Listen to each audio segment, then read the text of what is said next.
Hey everyone, Ryan Young, Jiu-Jitsu. I hope you're doing well. So history videos and belt videos seem to be the most popular videos that we have on our channel. And now we've got 30,000 of you. That just hit just like literally this week, today in fact. So what I thought I'd do is I'd give you guys a treat and I'd bring you somebody who I met back in 1992, May of 1992, when I moved to Southern California. And by the time I got to California, he was already a brown belt and probably deep in the brown belt. But he was one of the instructors at the Gracie Academy. And what I remember of him was that his self-defense teaching of the Gracie curriculum was spot on. You know, I would watch how Helson would teach it and how Horian would teach it and Hoist would teach it. And this gentleman had it perfect. He was a perfect stand-in for all the self-defense concepts that is Gracie Jiu-Jitsu. So what I want to do is I want to introduce you to him, and he can kind of give you the history of what he experienced being the very first Gracie Jiu-Jitsu student in the U.S. Anyway, Richard Bresler, let me turn it over to you, and let's kind of give our audience an idea of what you went through. I was Horian's first regular student. He had taught, you know, a guy had come in, he taught a class. For whatever reason, they didn't stick with it.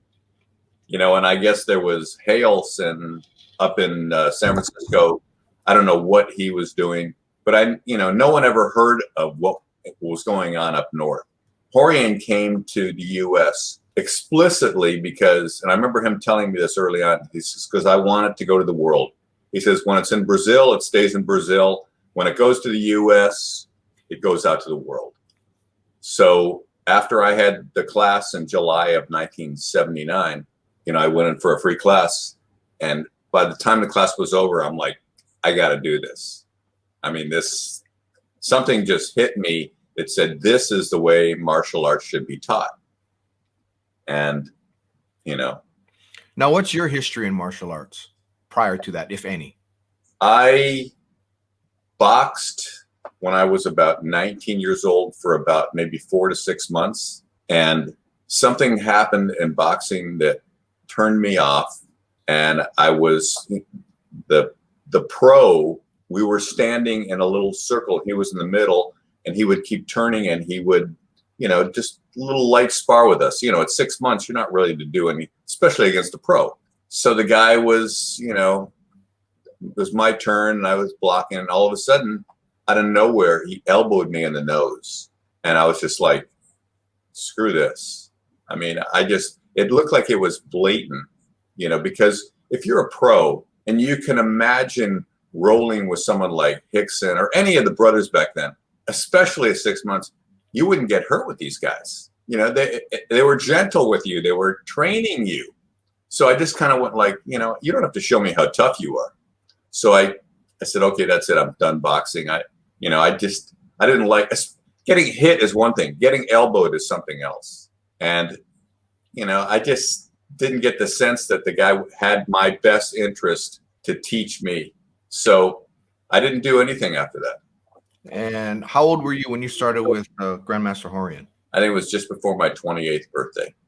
Okay. Okay. Oh, by the way, the San Francisco, that was Carlet. Helson was in Corona Del Mar.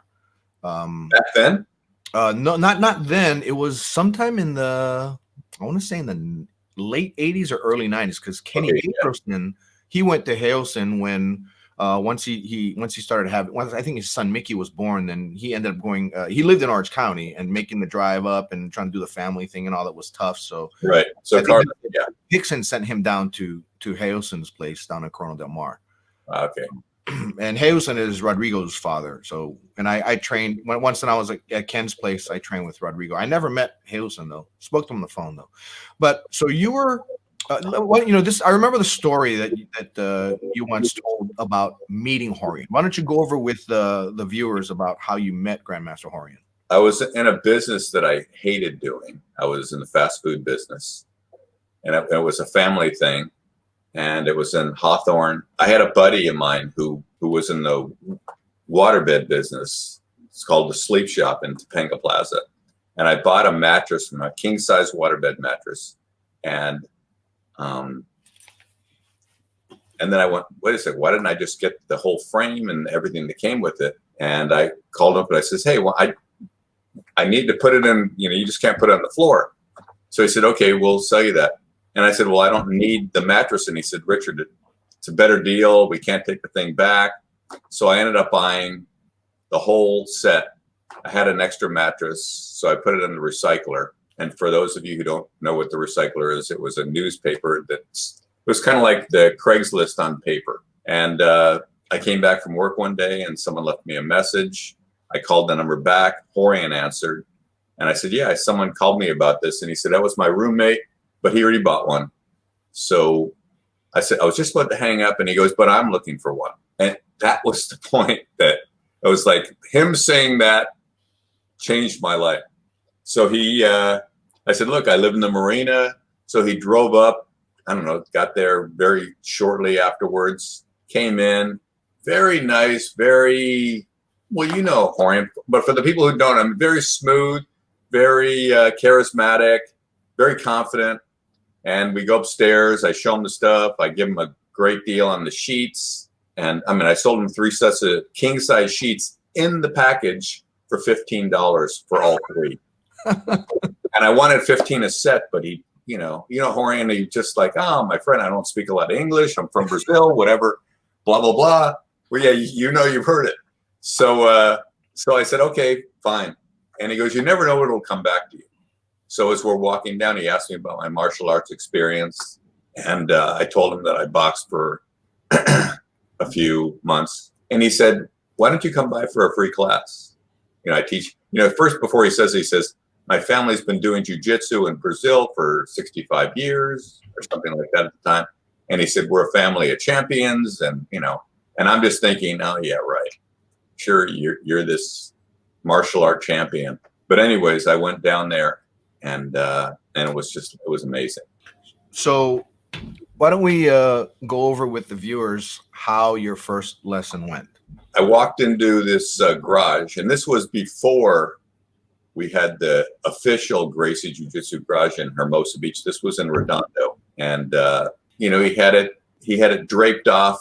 So there was something you couldn't see, the like tools up on the wall. But the one thing that I did notice was on the wall was a fake gun, a real knife, and a club.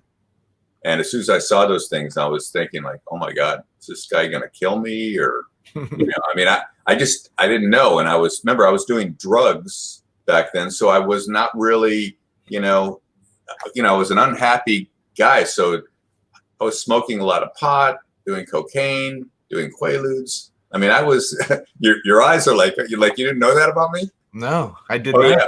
I was not happy with where I was at. So, remember, I met you in 92.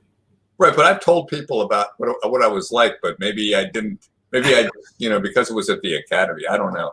It could be. But anyways, as soon as we started, he did that 2-hand grab and he says, what would you do? So, I obviously, and he says, without hitting me. And I'm like, so, he showed me the move and I was like, oh, great. This was easy. And I questioned it right away in my mind. And then he did that, where he grabbed my lapel. And first he had a freshly laundered gi that I put on.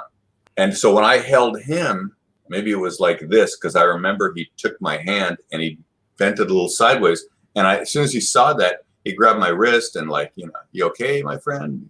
Whatever. And he called me champion. And so we got to, through 2 or 3 stand-up techniques, we went down to the ground. He mounted on me and basically, the drill. How would you escape from here? So, I kind of gave it a little bit of a, try. And, after like the first 10 seconds, I'm like, man, if this guy isn't an honorable guy, I'm screwed here. The thoughts that when a person does drugs on a regular basis are so warped that, and the paranoia that was in my mind, was just so much different. And when I got mounted on him, obviously he escaped like that. It was like such an easy thing. And then he showed me this and I went like, it just was mind blowing And I said, I got to do this. I got to learn this. There was such confidence radiating from the guy.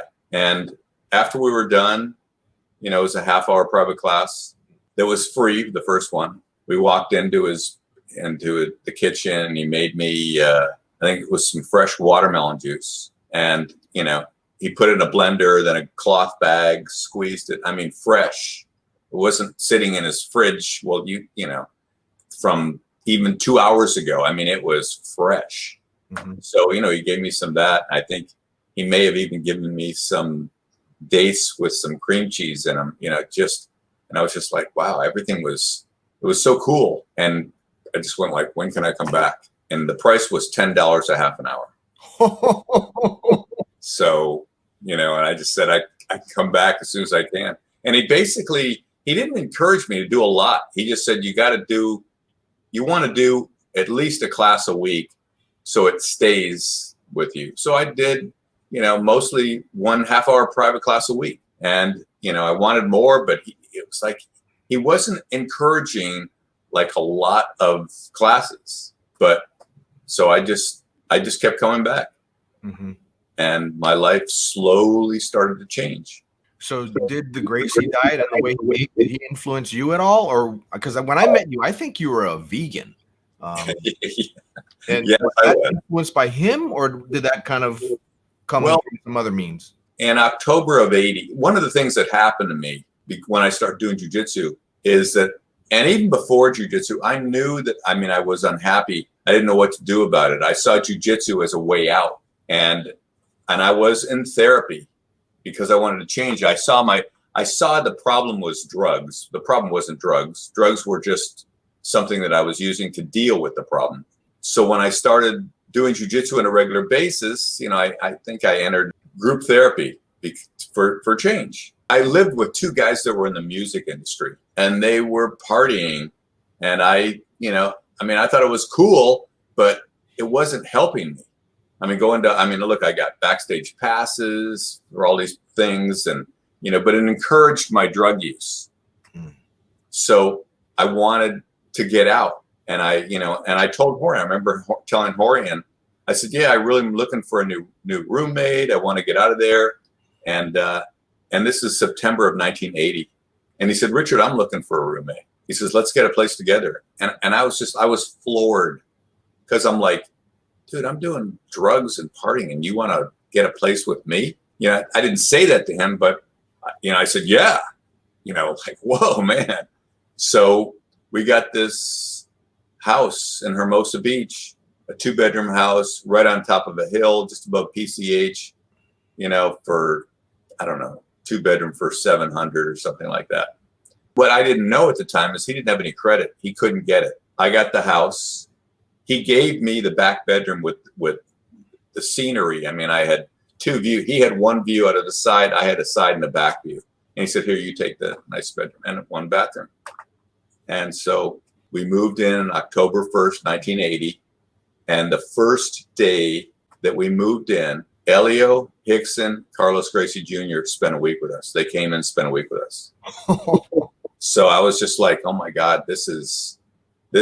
I mean, you know, here I'm with basically the best of the best. And did you know who you had with you at the time? Well, I've been getting indoctrinated, because remember, this was a year later.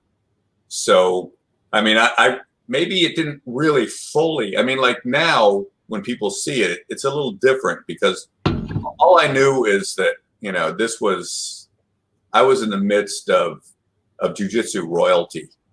But Hickson was 18 years old. Oh. So, you know, I think he had fought Zulu once by that time. Yeah, I think he had, was it 17 that he fought him the first time? It may have, yeah. So, you know, it was, all I know is that I was impressed. And, you know, and then I went down to have a class, you know, and Horian comes up to me and he says, Richard, you know, I went downstairs, his dad was on the mat in a gi. He says, my dad wants to give you a class. And I remember, like, you know, going up to Horian, just like, you know, Horian, I don't want to hurt your dad. And he patted me on the shoulder. He says, I think he'll be okay. You know, and then he got on the mat, laid down, put his hands in his belt, basically telling Horian, he says, okay, attack. And I'm like, tack? Are you sure? Yeah, you have your hands in your belt. And I'm mounted on top of him. So I went to put a collar choke in, and he just kind of turned to the side, did this, and then he did turn back, and I tried something else, and he just was just basically just moving, nothing else. Next thing I know, he's elbow escaping, and I'm in his guard. And the next thing I know, he sweeps me. And no hands. No hands. And I'm like, what the heck happened? And he mounted on top of me. And it's very cloudy, but I remember tapping. And I was like, how the heck is he doing this without his hands? And then, then it just went on to a little lesson. Horian was there interpreting for us. And I was just like, wow. And Elio is probably younger than I am right now, because he was probably maybe 65, 66. When did he die? 2000? I don't remember. Yeah, I think maybe he was in his 60s or 70s. How old are you now? I'm 68. Okay. You guys might have been about the same age then, right? Yeah, close to it. I think he was younger than me. Because I remember when I was in a class with Horian, he had told me that Carlos Sr. had just passed, and I think he was 94, and this was like in 92. And what were there, about 10 years difference between the two of them? May have been, maybe a little bit less. I'm not sure. So let's just assume it was 10. So that would have made in 1992, Elio was 84-ish. So that means 12 years back. So he was probably 70 or in his early 70s when you met him. Oh, I still think it was in his late 60s. I don't have. Born in 1913. 1913 to 1980. So he was about 68, about your age, in 1980. Yeah, I think it was 67 years old. Yeah, and younger than me. I never had the opportunity to meet him. I think he had come to Hawaii because I was still in Hawaii when I started. I was in Hawaii when I started. I think he had come to Hawaii and I had missed him for whatever reason, or he had just come before I had started with Helston in '89. But a couple of the older members or ones who have been there longer than me had met Elio before. I never did, unfortunately. But I mean, I was able to train with several of the sons. I would Helston, Horian, Hoyce, Hickson. Those are the ones that I learned directly under. And then, so who was your primary instructor that whole time, or did you just kind of just take whoever was available once more people started moving in? Well, I mean, Horian was the primary instructor for years. Okay. That's why I learned the self-defense so well. Yeah. Because I mean, I was, it was indoctrinated into me, and I loved doing it. So I was just, I have a thing for, well, if you've taken the classes, I mean, I have a thing for detail. So it was Horian, and then the video that's on my Facebook page is when Hickson was there. I think it was a Super 8 camera with no volume. There's no audio on it, and my sister loaned it to me, and I brought this camera down there, and I don't know exactly what happened, but we went down to the garage. Hickson's down there, gives the camera to Carlos Gracie Jr. and asked to record. So Carlos Gracie Jr. is recording this, and I'm rolling around for like 2.5 minutes with Hickson. I mean, people have seen this video and they go, "Is that Hickson and Halls?" Which to me, what a compliment. But that's how good that they are at making you look good. Yeah. Because here I'm basically a blue belt, and there's no, what a blue belt, if you're rolling with Hickson at 18 years old, there's no way you're going to throw him or even get close to even catching him. Now, were you a blue belt then when they all came up? Yeah. Okay. Because back then, basically the way it was explained to me is after 40 or 36 to 40 half-hour private classes, you're no longer a beginner. So I did the classes, and then I showed up my 40th or 41st time. He says, "Here, you're a blue belt." And this is even before I moved into Hermosa Beach with him. This was back at the other place. It was on Van Horn. And I was like, whoa, He says, "Richard, you're 3 times more effective now than when you first started." He said, "This is the beginning of blue belt." So I was just like, okay, the guy must know what he's doing. So I'd taken my 40 half-hour private classes, and even felt like that, like, wait a second, you said it takes 36 and I had to wait till 40. I should have waited till 150. But anyways, I had gotten the essence of it. And then I realized the path had begun. And I still feel like that. You know, people ask me what it was like to learn under them. And, you know, the four brothers that I had the opportunity to learn under, they each had their own style of teaching. Right. And probably the one that I think I learned the best under, but didn't have as many opportunities to learn under as I'd wanted to, because by then, this is 1992. He's already started to step out of teaching more into running the business and do the UFC and all that kind of stuff. But Horian was by far, in my mind, the most effective instructor. Yeah. Because I'm one who has to hear it and see it, and I need to know why. And he always could tell you why you wanted to do it. Whereas, you know, the other instructors, you know, like Hickson's talent was showing you how to feel it. And Hoyce, I can't remember exactly his particular teaching style, but in particular, I remember Hickson's style, Helson's style, and I remember Horian's style. And for me, I learned the best under Horian, but I just didn't have as many opportunities to do so, which probably explains to me why he and Henner are such great teachers as well, because they learned that, and which is why you were such a great teacher as well when it came to the I remember you would teach some of the classes. I mean, Fabio was there when I got there. Shortly after I got there, Fabio came on board. But I still remember you teaching. I think it was, were you teaching Saturday mornings? I'm not sure anymore. But yeah, I know you taught a lot of the classes. And at first I thought, you know, how come a black belt isn't teaching? And then when I saw you teach, I'm like, oh, okay, that's why. So here we are about 1980, and then what happened after that? You know, the guys went back, and then I remember right after they left, Horian's mother came and spent a month with us, you know, Margarita, and she was a very sweet woman, you know, and so I continued my classes, and I would start to, you know, tell other people about it. And, you know, because if you brought somebody in, you got a free class. And I had loaned, you know, Horian wanted to go back to Brazil, and I loaned him a couple $1,000s. And I didn't know the guy, but I just went like, oh, okay, here, you know, take the money, do what you're going to do. Because I trusted him, because it was like, here's my jiu-jitsu sensei, and I'm living with him. And, you know, I remember he came back from Brazil because he said, I'm going to buy some goods, sell them, and I'll pay you back. He'll make a little money, pay me back. I remember he got back, he says, Richard, I don't have your money. I was like, what? He says, but not to worry, you're going to get it. So I said, okay.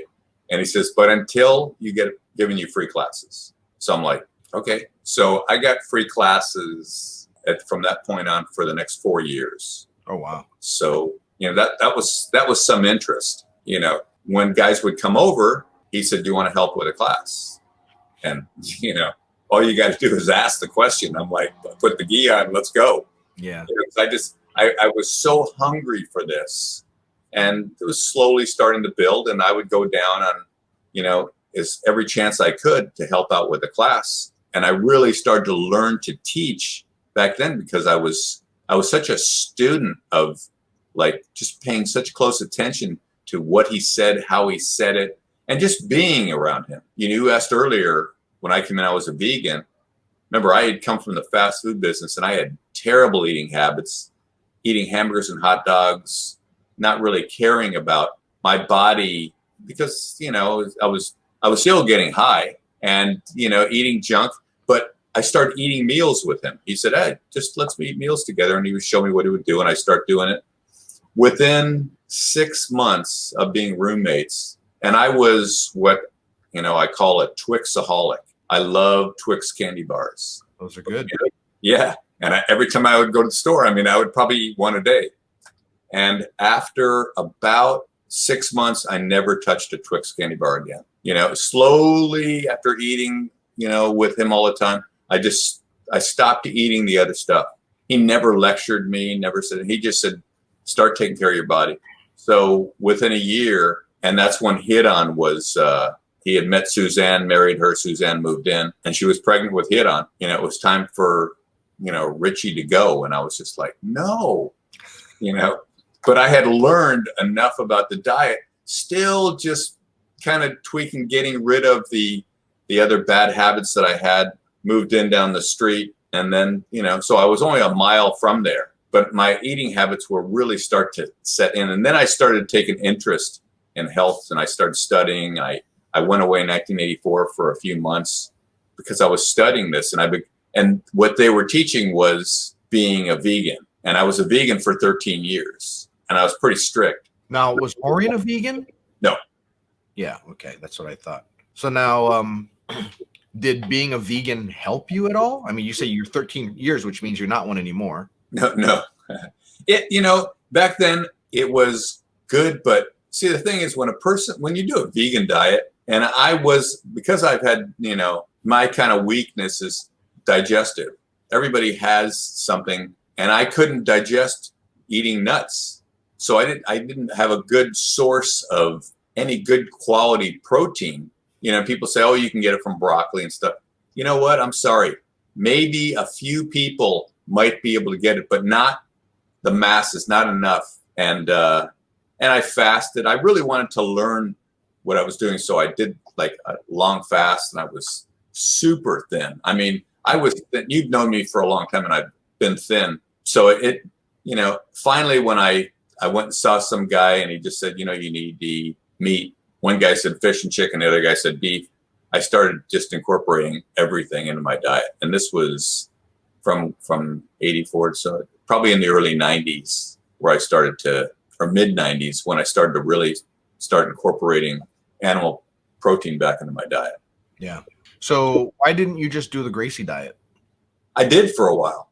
But then when I went, there was a book in the 80s, probably one of the largest selling diet books in the mid 80s. It was called Fit for Life. I remember I read that book. Food combos and all that stuff, right? Harvey and Marilyn Diamond. Yeah. Well, I met Harvey and Marilyn because before Fit for Life, they had a seminar. It was called the Diamond Method.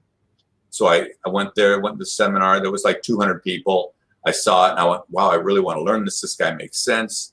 So I started studying privately. Harvey Diamond had a little group in his house.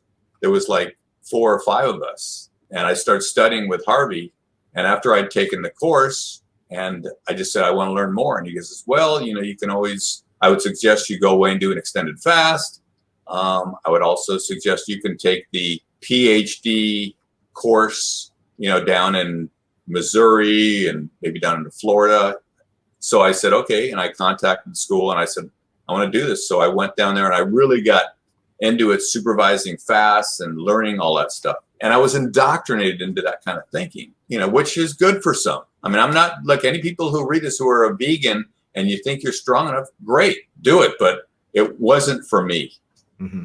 Now, you talk about how that meeting, that chance meeting with Rorion Gracie over the waterbed, that kind of set you in motion and changed your life. And that's one of the things that happened to me too.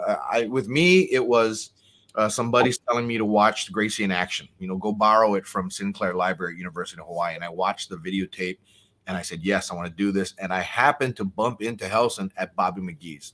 I had no idea that he'd be there. I had no idea how to get a hold of him. Actually, were there some flyers at UH that I probably could have called there. But it's from that point on that things started changing for me. As far as the diet, though, I would kind of dabble around with the Gracie diet. And when I moved to California, I remember talking to Horian and asking him about a champion juicer, and he said, "Oh, it's a good thing you asked. I have an old one that I could sell you," and I think he sold it me for like $100 $100.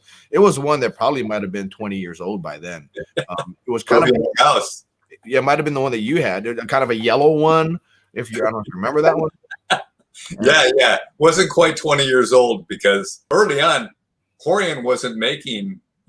I think I loaned him the money to get that juicer. Okay. Because we were when we first moved in, or even maybe before we moved in, he made apple juice. Now, to make apple juice without a juicer is a challenge. It's laborious. Yeah, well, he peeled the apple, and then he had this little grater, plastic grater with a little thing on the bottom, and he grated the apples, and then took what was in a cloth bag and squeezed it out. Wow. He made the apple juice like that. So it's like, wow. And then I remember where he said, Richard, we got to get a juicer. And I just like went. And I remember, I think it was like $400 back then. And I went like, wow, man, I like this thing. And then we saw it made banana ice cream. But then we got that juicer. So it wasn't quite 20 years old. It was probably more like 10. But it gotten a lot of use.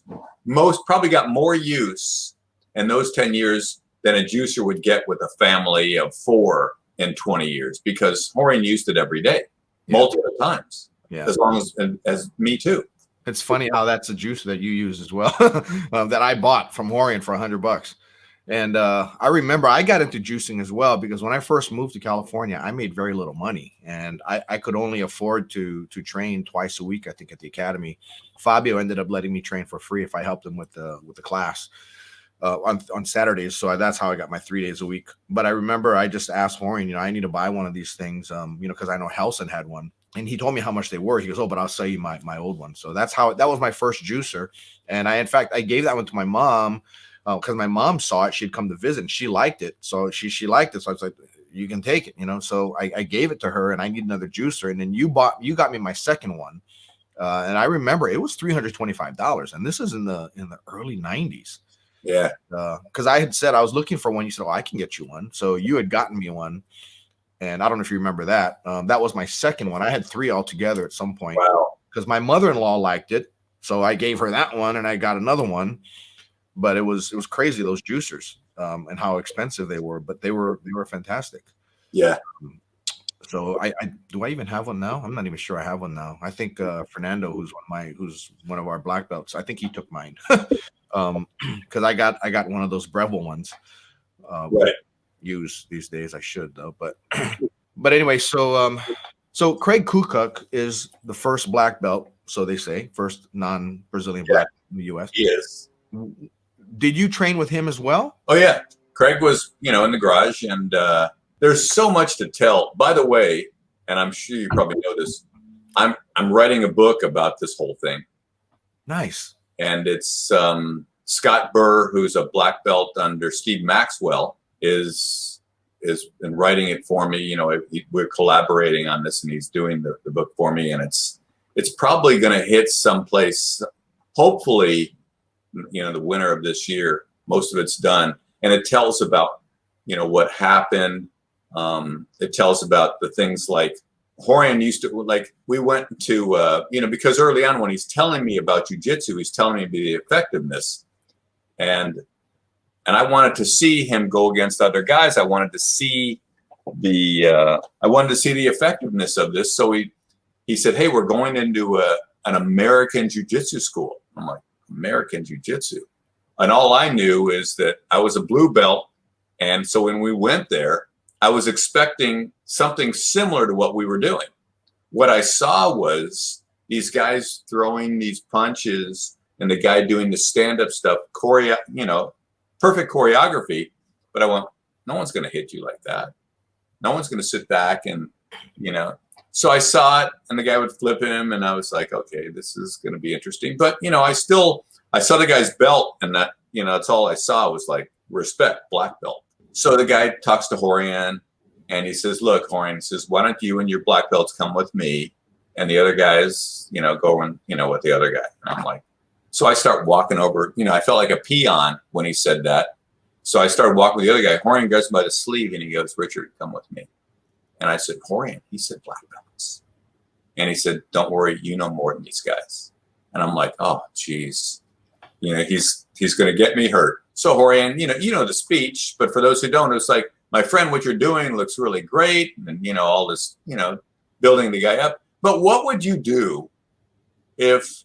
He says, why don't you lay down, my friend? And so the guy lays down. He says, Richard, mount. So I mount on top of the guy. He says, what would you do if you were in a fight and you fell down and the guy mounted on top of you? So the guy kind of reaches up from the bottom and puts pressure here and starts to pull down.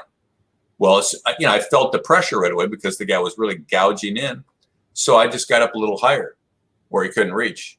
And then he just grabbed me by the gi and just kind of went crazy and went to throw me up. As he extended his arm, Armbar. So as I caught the armbar, Horian, and I'm like, whoa, and I let go of it. And he shakes his head like, let it, like, and I was like, why would you do that to me? And afterwards he explained, he said, I didn't want to show these guys anything. I just wanted to see if they had anything. So then he says, Richard, you lay down. So I lay down, and the guy, he says, okay, grab onto him and hold tight. Don't let him go. In other words, it's serious stuff. So he holds, remember, this guy's a black belt, and I'm thinking, oh man. So he held me down like this. I grabbed here, grabbed the other arm, trapped the foot, rolled him out, just like that. I mean, it took like 2 seconds. And then the guy went crazy again. And that's when I went like, wow, I do know more than these guys. These guys are just trained doing choreography. Mm-hmm. So and Horian, he had a tendency back then he was so confident, but a lot of times he would end up making an enemy. So he would go to me and say, look, Richard, he says, I want them to be my friends. I want them to learn. He said, but it doesn't matter if you're their enemy. He said, so why don't you go in? And basically gave me carte blanche and said, go out and find the toughest, biggest, baddest guys you can. I don't care what they are. I don't care who they, whatever it is they are. I don't care how big they are, what their martial arts experience is, whatever. If they want to fight, bring them on. So I had carte blanche to find the toughest guys that I could, just to bring that. It's just like an unofficial, official matchmaker. Matchmaker, yeah. So I didn't know where to go. I went to karate schools looking for tough guys, and I met guys, and they would hold their finger like this, and I go, what's that? And they said, my guy breaks bricks from that far away. Like you don't want to mess with him. And then when they would say that, I would say, that's the guy that I want. I said, I want to shut this, I said, I want to shut this Brazilian guy's mouth once and for all. Because, and they would talk, but a lot of them wouldn't show up. Yeah. And I had students that were black belts anyway. So, throughout the years, we start bringing people over. And Horian was probably the first time that I've ever seen somebody go against somebody being so careful not to hurt them. Mm-hmm. Because they would want to knock his head off when they would stand up and, they go, what would you do? And the guy would kind of, go in slow motion, and then Horian would duck under. And then after about 3 or 4 times, the guys would get really serious. And Horian says, look, he says, if we keep doing this 10 times, he said, you might get lucky. But back then, we had a secret weapon that no one knew we were going to do. So even most of them knowing what we're going to do, he would still be able to clinch and take the guy down. Mm-hmm. So, a lot of times after you take the guy down, after a few times, I remember a couple times he had to slam people a couple times after like 8 or 9 times, just so they realize this is what really happens. You hit me once hard, you knock me out. If I slam you like that, it's over. Yeah.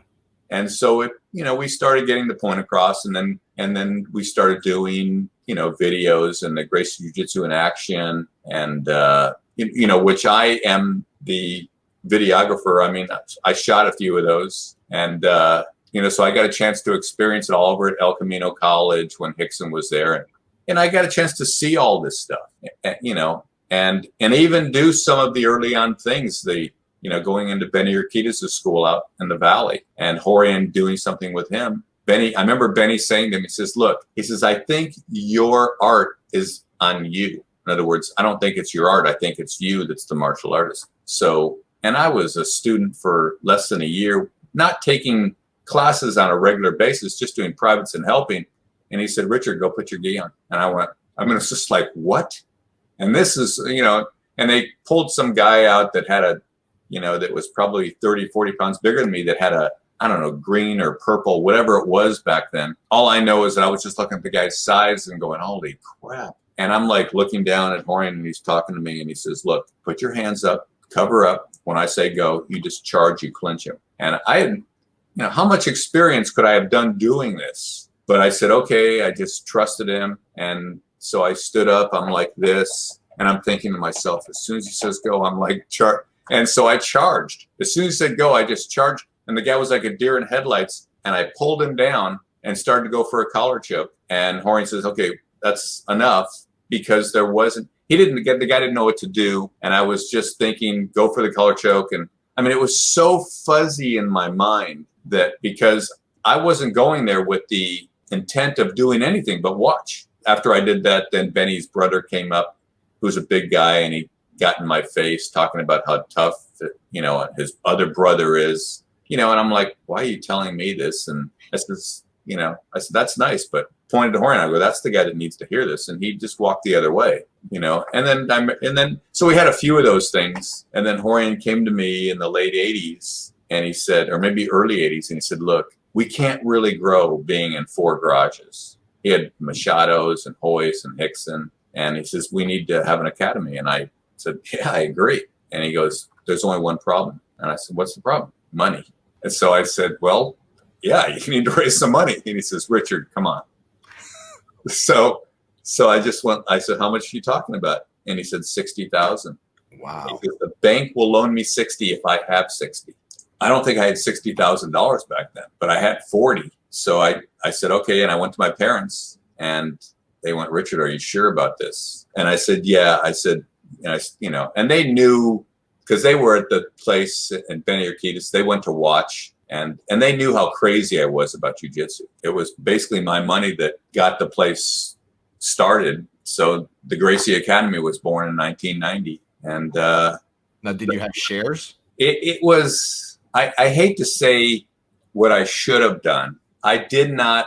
I went in with the expressed underlying thought that I should have a little small piece. Well, he bought me out late, and I guess in the 90s, and then he even gave me a little more money, but nowhere near what I would have. In other words, I would have liked to retain even 1% of the place. Live and learn, because Horian, anyone who knows him, he's very persuasive. Yeah. So I didn't. And yeah, I mean, look, I spent $100 or so for that juicer. You guys beat the crap, right?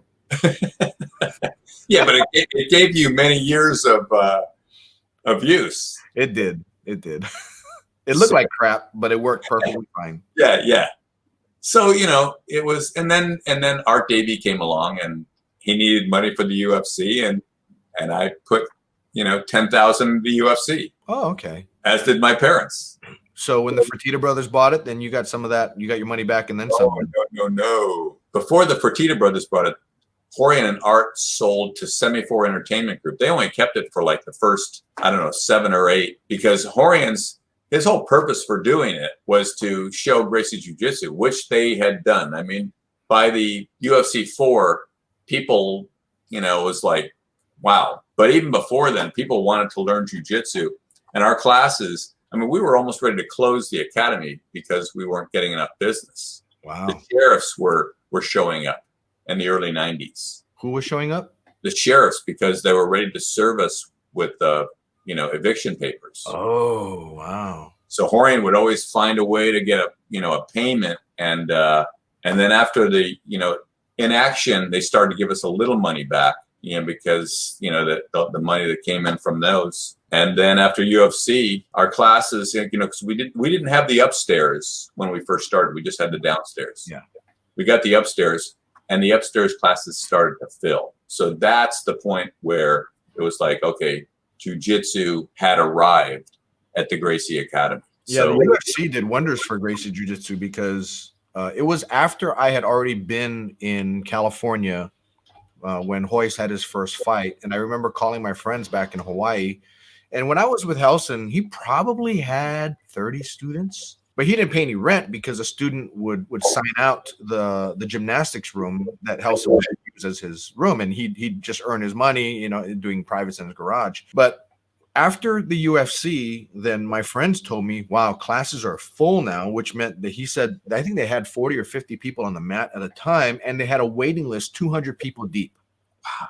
Which then caused those brothers, the twin brothers, the Onzuka brothers in Hawaii that I started training with, they then opened their school out on the west side of the island as a pop-off valve for all those students that couldn't make it to Helson school. The ones that were on the waiting list didn't want to wait. They would go. Right.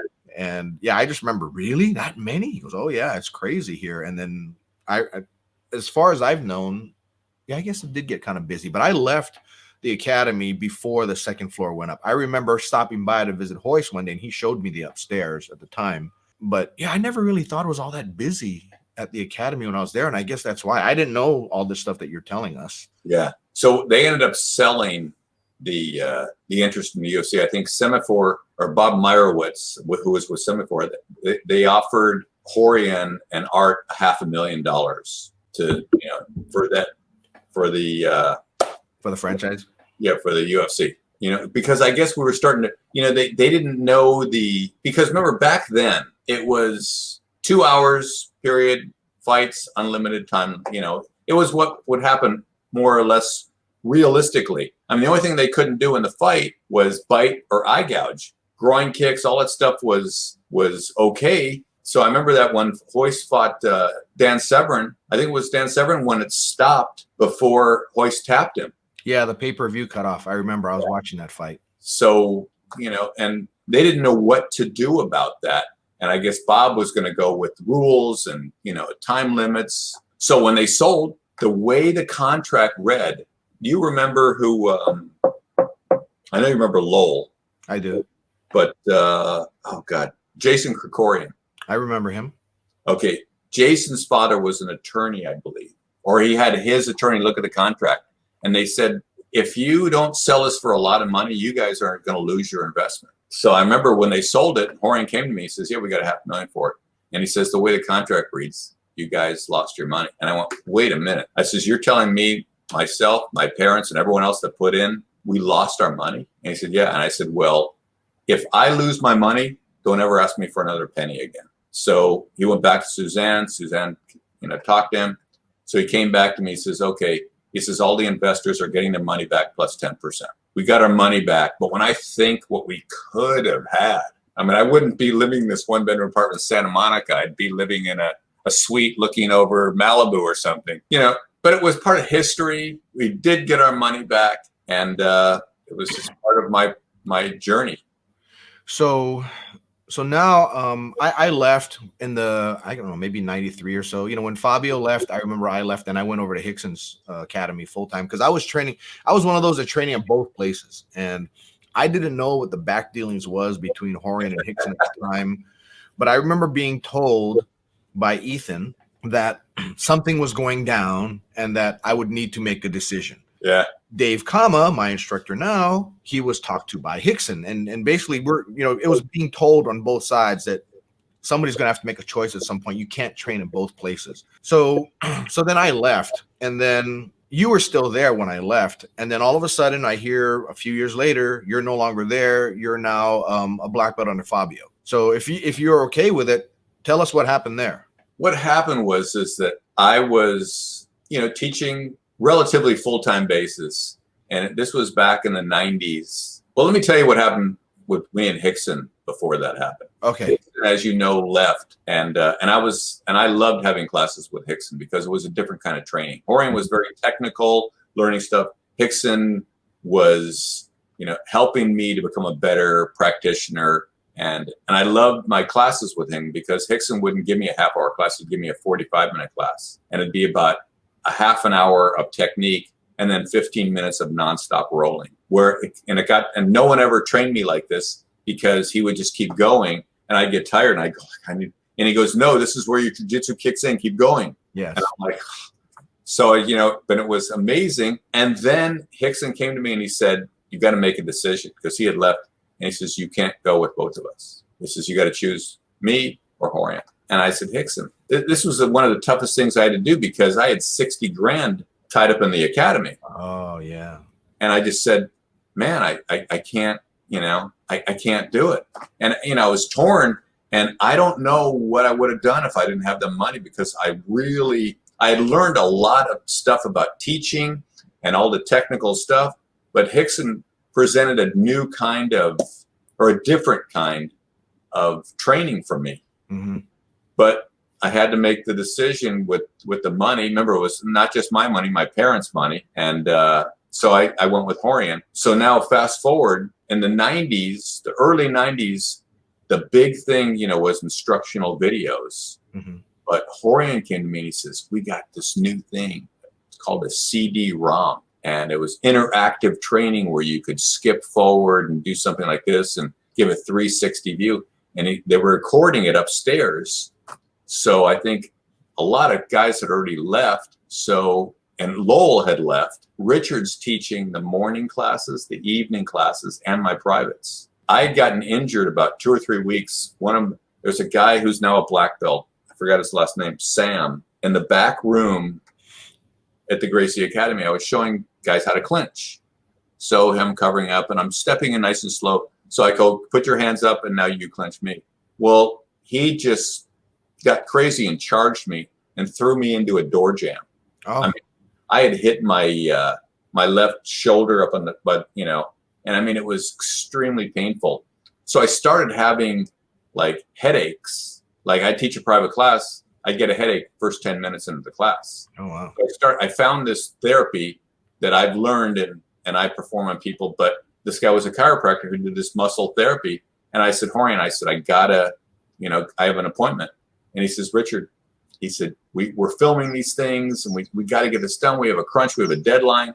And I said, I'm in such pain. I said, I need to get a treatment. So, you know, it kind of push and shove. And I said, look, I need to do this. And he basically told me, he said, look, if you go, don't come back. Oh. And I was just like, oh, you know, he said that, but I went, okay, the guy's not serious. So I went, came back, said, go home. So he couldn't fire me, but he, you know, he thought I was a power play. So he kept me on for about a week doing like office stuff, entering in data at the computer, whatever. And I was hurt and I was telling people what was happening. And finally he's, you know, came to me and said, you got to go. And I was just like, it was basically devastating. Wow. That, you know, all of a sudden I felt like a divorced parent that couldn't see their kids anymore. Yeah. So I left there and I was really hurt. And then after a few months, I got contacted by a student, former student, asked me what I was doing. And I said, nothing. And he says, why don't we open a jiu-jitsu school? And I said, you know, money. I had faith that Horian could do it, but I didn't have the money that I could do it. Yeah. You know, so he said, don't worry about the money. He said, you and Lowell will be the talent. And he said, and I'll finance you. Beverly Hills Jiu-Jitsu was born. Oh. That was me, Lowell, and this guy, Abi, were the first, you know, we're the original owners of that. And we weren't on paper yet, just Abi was. Mm-hmm. So we set the thing up. Chris Brennan came with us. Mark Lehman came with us. Eventually, Ethan came with us. And then we had a little falling out because we had gotten 50 students within 2 months. Mm-hmm. And we were the first ones to have $100 unlimited training. You know, 50 students, we needed 100. So Avi was like, you guys, we need more. We got to make, you know, we got to break even. I said, yeah, we have a new business in jiu-jitsu with guys that don't really have the reputation. Give us some time.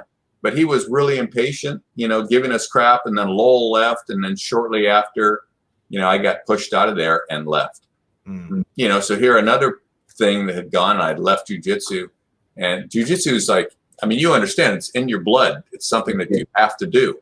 I moved on. And then, you know, I went over and I went to Krav Maga because someone told me about it. And I saw a former student of mine in Krav Maga who introduced me to the owner. And the guy basically took my number and called me the next day and said, look, you want to work here? And I said, yeah, you want to watch me teach? And he goes, no. He says, I've heard enough about you. He says, if you want to teach, you're hired. And I've never, ever gotten a job like that in my life.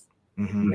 And so I stayed there, helped him develop. And then I remember back in the, either late 90s or early 2000, Rorion called me up and he says, Richard, why don't you come down? Let's have a talk. And we talked and he said, you know, it was basically a misunderstanding. So, you know, we kind of buried the hatchet. You know, I was welcomed back into the Gracie Academy again. Not to teach, because Hiran and Henner had already started that. Mm-hmm. And I remember after I left there, Fabio called me and he goes, I can't believe Horian didn't give you your black belt. I'm giving you your black belt. You know, and this was 1998. Mm-hmm.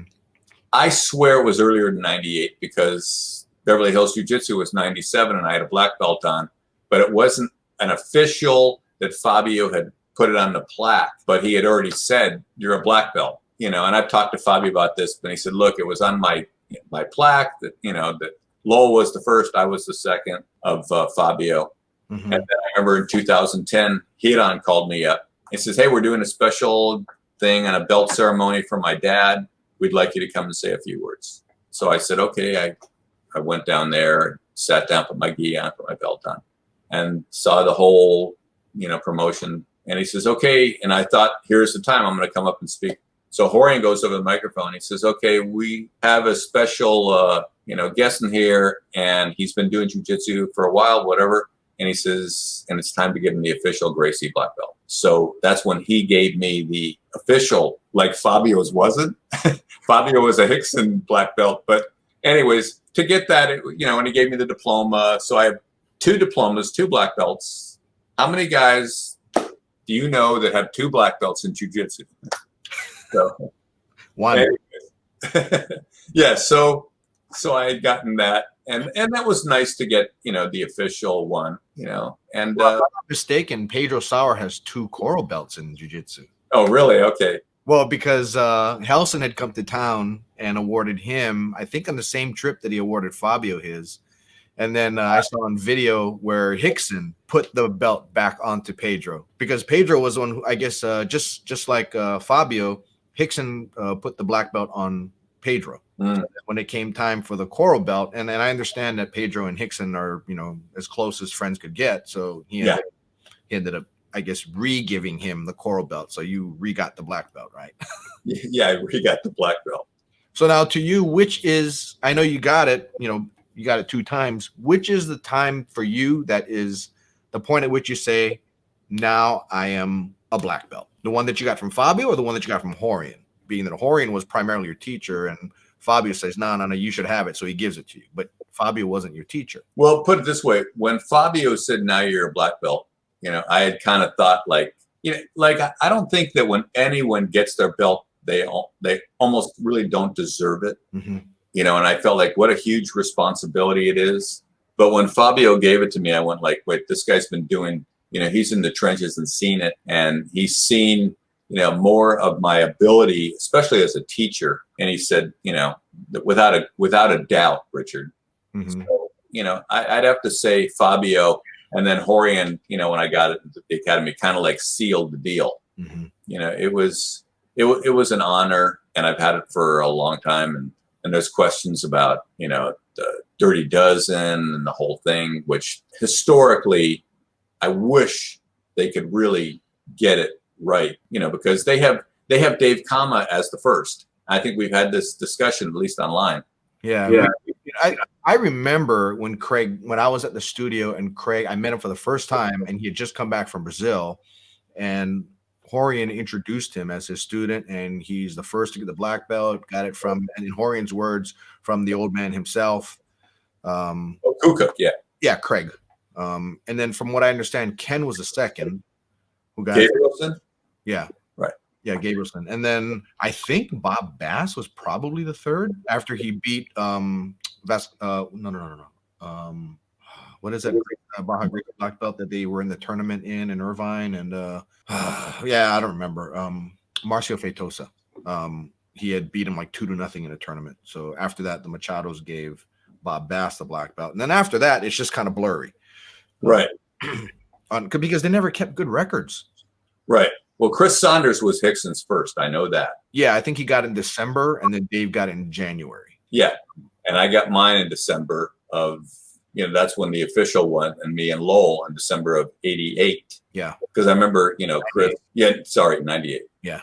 What's 10 years? So who are your degrees under? Horian? No. Fabio. Okay. Because, technically. Are you a coral belt now? No. 6 degree black. Okay, so Fabio's going with the JJGF requirements. I don't know. Because remember, if I remember right, it was 2, 4, 6, 8, 10, 12. You're 6 degrees at 12 years. Then you wait 8 years to 20 years to get your 7th in your coral. Does that sound all right? Because I think that's what Hedon and Henner are going on too. Right. Yeah. And then, but now Hickson, he goes 3, 3, 3, 5, 5, 5. So I guess that would be 24 years for your 19 years, and then 24 would be your 7th. I don't know. It's just okay. So yeah, if you're under Fabio, then I think you're under Hickson's count. Then and I know they said 6. I'm sorry.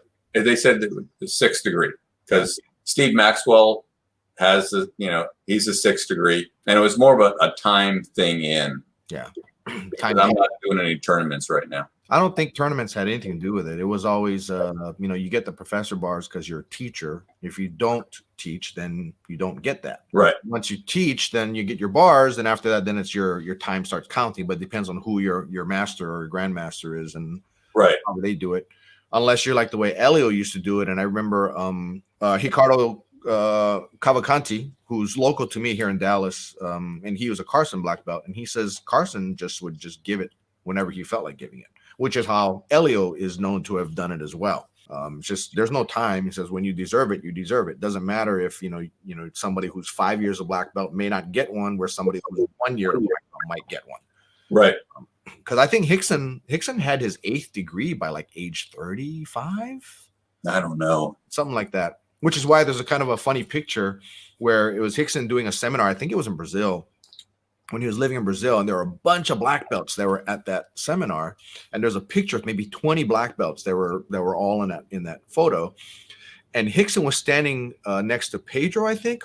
Pedro had a coral belt with 7 degrees. Hickson was still wearing a black belt, but with 8 degrees. And it's funny because you say, "Oh, the student outranks the master," and no, yeah. But and I remember Helson telling me, because when Helson got his coral belt, I asked him, I said, "Oh, so does Hickson have one too?" Because Helson told me Hickson outranks him, and he says, "No, Hickson's not retired, so Hickson still wears the black belt." He goes, "Whereas I'm retired," and he goes, "I'm 42. My daddy gave me this. I'm retired." I'm like, "Okay," but Hickson didn't wear his coral belt till years later. Wow. That was the understanding that I have. I think Hickson probably put his coral belt on probably in his late 40s, maybe. Wow. But there's a picture of him. I remember in the Black Belt magazine. I think the one where he's choking Dave or something, and it's a black belt, and you count, there's 8 degrees on that black belt. And this was in the 90s that was taken. I mean, I have 2 more degrees before a coral belt? No, your next one is. Okay. Yeah, 7th and 8th, right? And yeah. So when you get the coral, is that the 7th or is that? 7th, yeah. Okay. So you're at the tail end of your black belt. So your next promotion is your coral belt. Wow. And so like I said, according to Hickson's criteria, it's 3, 3, 3, 5, 5, 5, and then 7 years after your 6th for your coral. So I want to say it's 31 years as a teaching black belt to get your coral. Yeah, because 24 years for your 6th, theoretically speaking. Yeah, well, I started teaching in 92. But it's teaching black belt. So the clock counts for us once we get our black belt. Okay. And you're teaching. But, if you're IBJJF registered, you don't even need to be a professor. Your clock starts counting, according to their scale, even though you're not technically a teacher. You just be a competitor and you get your stripes. Right. So it just comes down to what organization you choose to be under. So, Dave being Hickson black belt, we're under Hickson, which is why when Horian gave him the red belt, the 9th degree at 40 years, which is what it historically supposed to be, he said, part of it was probably he didn't want to. I'm not sure about the whole thing about Horian versus Hickson, but he said, time-wise, I'm not there. I've got 5 more years. So that's why he put the belt away. Right. Because he's 45 years to red belt, not 40 years. Right. I won't comment. Yeah. Yeah. So that's good. So now we've got your whole history. So now what are you doing today? So you got a book. So here's another thing with your book. When you publish it, let me know. We'll get you back on here so you can promote it. But as far as your activities, you're teaching, are you teaching now, and where are you teaching, and how's it for you? I've been at Krav Maga since 1997 in October. When I left early 97, like in the spring when I left Beverly Hills Jiu-Jitsu. Mm-hmm. And then all the stress that I was under leaving the academy and opening the place and then being basically kicked out of there was very stressful. And I ended up getting shingles, and I was really, I was in pain for, it didn't last that long, but I was in pain for about 3 weeks, just on the side of me. And so, and I was recouping, and one of my friends said, "Hey, have you heard of Krav Maga?" And I said, "Yeah." Well, there was a Krav Maga place. The headquarters was 3 blocks away. So I went in there, and that's when I ran into them, started teaching for them. And they said, "Look, we want to develop ground fighting. So will you help us develop, So I started to, I developed a whole curriculum for Krav Maga. Mm-hmm. Like they said, they call ground fighting, which they still call it that. But then it was kind of like, it's based on Brazilian Jiu-Jitsu with strikes, but Brazilian Jiu-Jitsu is strikes. Yeah. So I've been with them, and then they opened another place. And then I wasn't teaching enough. One time I was 6 classes a week, and then I went less than that. I went to a guy that had left Krav Maga, who's also a student at the Beverly Hills place. And he says, I said, "Hey, you need any help?" And there was another guy that was there, and he said, "Yeah, someone just left." He says, "Do you want to teach a couple classes for us?" And I didn't want to do 2 because it was in Culver City. Mm-hmm. So I started teaching there. And then another student that was coming to my classes, he left Krav Maga, opened a place up the street in Westchester. So I'm teaching for him. Long story short, I have not taught a class since the middle of March. Okay. Am I jonesing to teach? You betcha. So, so you haven't taught since March. Is that because of the corona, I'm assuming? Yeah. And I went to Washington because my mom fell down and broke her hip about 3 months ago. So I went up to help her, rehab up in Washington. And I just happened to be staying 45 minutes at my sister's place up on the Olympic Peninsula in Washington. I was staying 45 minutes away, and Steve Maxwell is there. Oh, okay. So I got together with him a few times. One of them, we did a 15-minute, what it was like when we were learning. So we showed a few things. It was on a cardboard box that was spread out on the lawn in his backyard. Beautiful place, beautiful out there. So we showed like a 15-minute live, a few techniques. He showed a couple, I showed a couple, but that was it. And I met a guy up in my sister's town who had heard about me, and we're probably going to arrange some seminars because he offered me a 2,000 square foot building in the town to teach. He said, look, I'll fill this place for you. So I said, let's do a seminar. Let's do a couple. So I'm probably going to start, maybe do some seminars there. And then when the book comes out, and I've talked to Steve, what we want to do is we want to start doing a couple seminars, sell the book, show some of his fitness stuff, and also basically show the guys what it was like when we first learned, not the stuff that they're learning now. Yeah. The stuff that that's the plan. And put it this way, I'll be teaching shortly. Good. That's all I can say right now. And legally what the whole thing is with the corona. I don't want to say where I'm teaching, but yeah, I get it. Okay.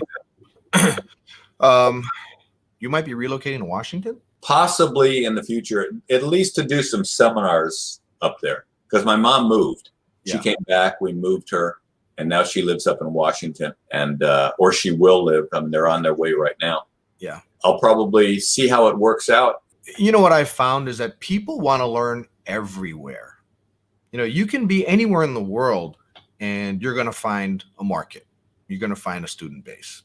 Right. So live where you want to live and just put your shingle out and teach. If somebody's going to offer you a 2,000 square foot building, that's bigger than my studio now. And we've got over 100 students in there.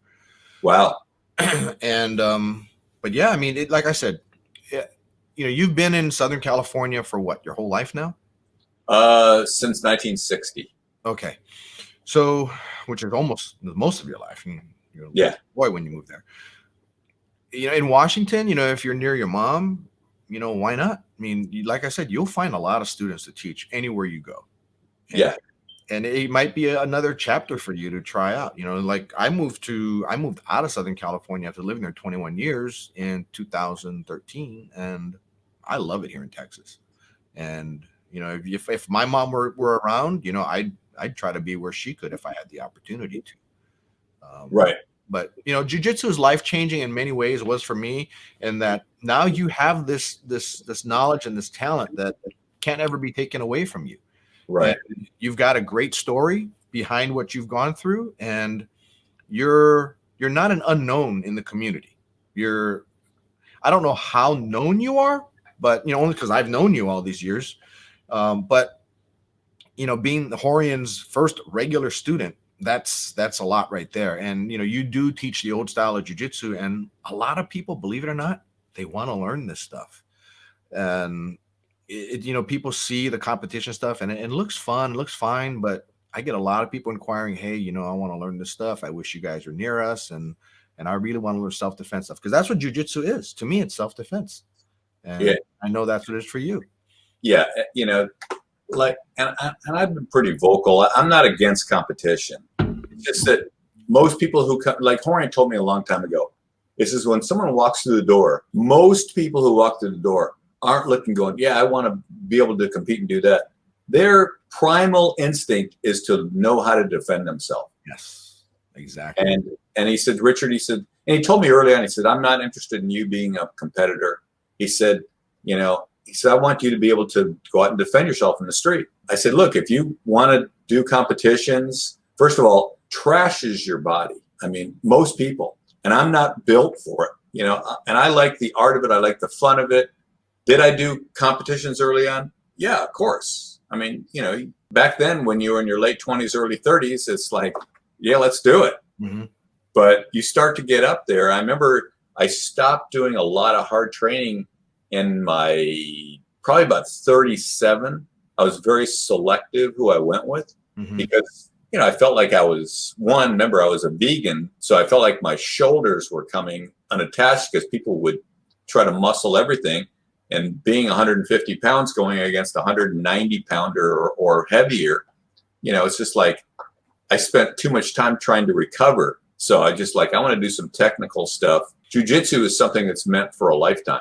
And if you approach it just doing that style, I see a lot of guys, they burn out and they quit because their bodies can't take it. Yeah. Oh, one quick thing.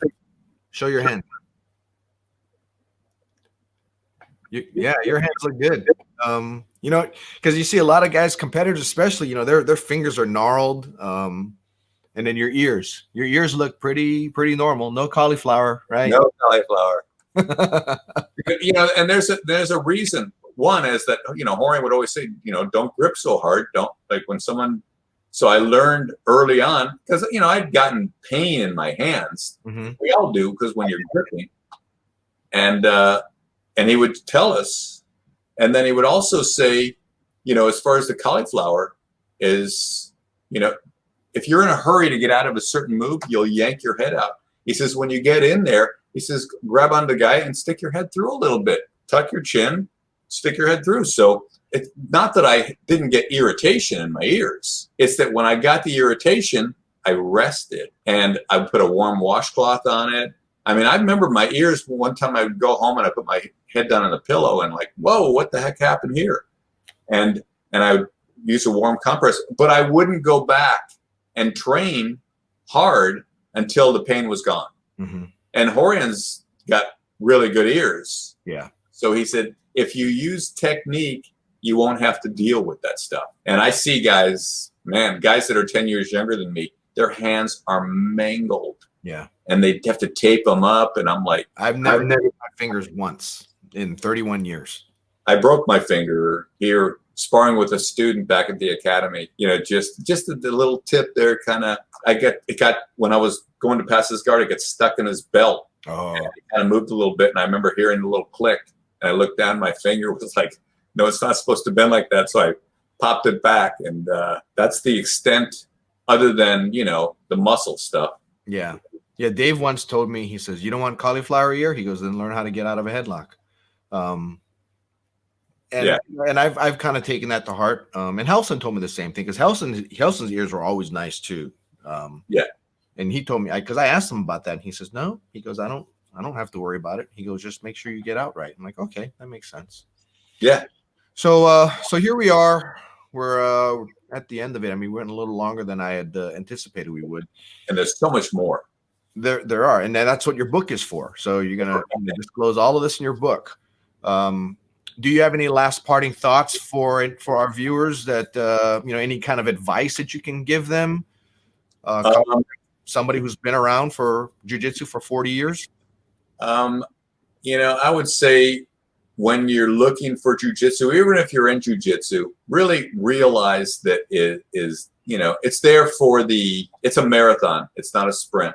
And if you like what you're doing, you know, find somebody who can teach you the way that will help make you last longer. Because I remember one of my former student, last story, and I remember him telling me, because he had gotten his black, he was a purple belt under me, and then he moved away to Florida, and he got his brown, then he got his black, and then we had a conversation, and he said, yeah, he said, I can't keep up with these young guys anymore, and everything is competitive, and these guys are like 30 years younger.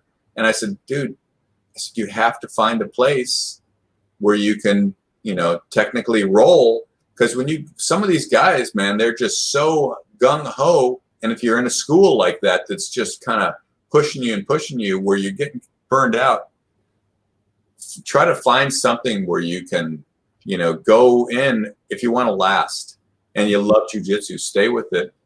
But just find right now, you can probably find in the U.S. and most places someone who teaches self-defense oriented and will not get too involved in the whole ego competition. Yeah, I'm getting older myself, so I let my How old are you? instructors go hard, but I'll train with people here and there, but I don't go super hard anymore.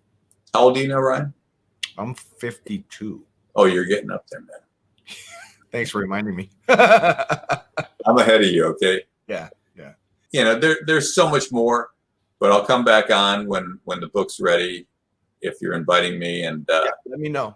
I won't know when it comes, so just go ahead and you and I have been messaging back and forth for years now. So just go ahead and give me a heads up, and then we'll get the next one set up and promote your book. sounds good. All right. Thanks for your time. I appreciate you. Thank you. Take care. Take care.